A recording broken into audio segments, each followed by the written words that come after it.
Hi friends, খুব সহজ উপায়ে ঘরোয়া পদ্ধতিতে কীভাবে তোমরা মিষ্টি দই বানিয়ে নিতে পারো সেটারই একটা ছোট্ট রেসিপি। তো তোমরা লিকুইড দুধও নিতে পারো অথবা গুঁড়ো দুধ দিয়েও করতে পারো। তো আমরা এখানে লিকুইড দুধ নিয়েছি, 1 লিটার মতো লিকুইড দুধ নিয়েছি। তো লিকুইড দুধটাকে খুব ভালো করে ফোটাতে হবে, একদম যাতে গাঢ়ত্বটা একটু ভালো হয়। তাতে 4 থেকে 5টা এলাচ দানা দিয়ে তোমরা ফোটাবে, তাহলে জিনিসটা একটা স্মেল খুব ভালো আসে। এলাচ দানা দিলে একটা তার খুব ভালো স্মেল আসে। তো দুধটাকে কিন্তু খুব ভালো করে ফোটাতে হবে, কারণ দুধটা যত ভালো ফুটবে বা যতটা গাঢ়ত্ব ভালো হবে ততটাই মিষ্টি দইটা খেতেও ভালো হবে বা ওটা বসবেও খুব ভালো। তো সেক্ষেত্রে দুধটাকে একটু মিডিয়াম আঁচে ফোটাতে হবে, একদম হাই আঁচ করা যাবে না। গ্যাসের ফ্লেমটা একটু মিডিয়াম রাখবে, কেন খুব বেশি বাড়িয়ে দিলে তখন দুধটা তাড়াতাড়ি পুড়ে যাওয়ার চান্স থাকবে। তো তারপর ওখানে দেখতে হবে দুধটা একটা চিটচিটে ভাব হয়েছে কি না। যে যেরকম মিষ্টি খাও সেরকম হিসেবে চিনি দেবে। তো আমরা এখানে আমাদের চামচের মাপে প্রায় 8 চামচ মতন মিষ্টি দিয়েছি। তো ওটা ছোটো চামচ ছিল অবশ্য।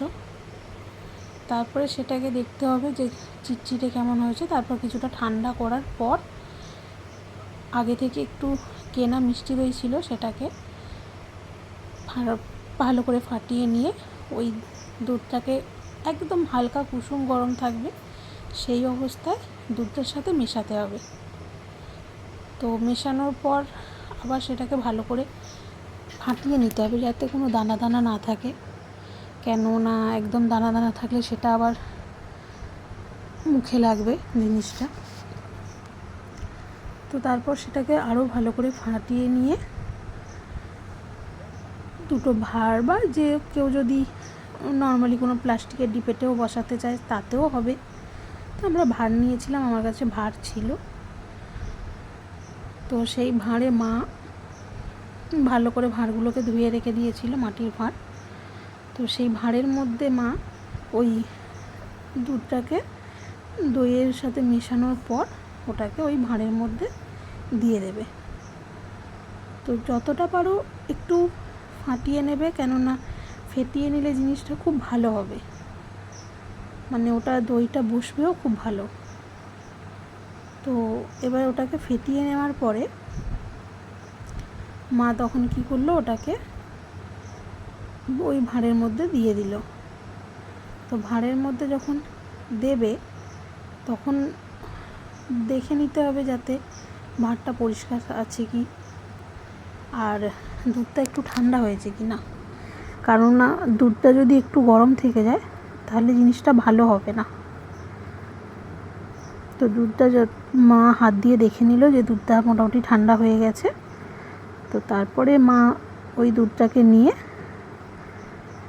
অ্যাকচুয়ালি দুধ মেশানো তখন দই হয়ে গেছে, ওটা তো খালি এবার বসবার অপেক্ষা। তো সেটাকে মা ওই মাটির ভাঁড়ের মধ্যে ভরে নিল।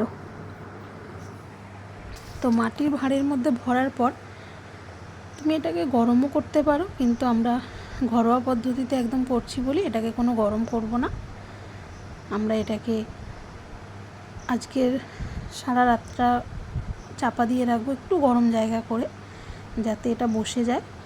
এটা একটা চাই হয়ে যাবে জিনিসটা, তখন এটা কালকে বের করে কালকে এটা আমরা ফ্রিজে রাখবো, কারণ এটা দিনের দিনে বসে না, এটা আরও ভালো খেতে হয়।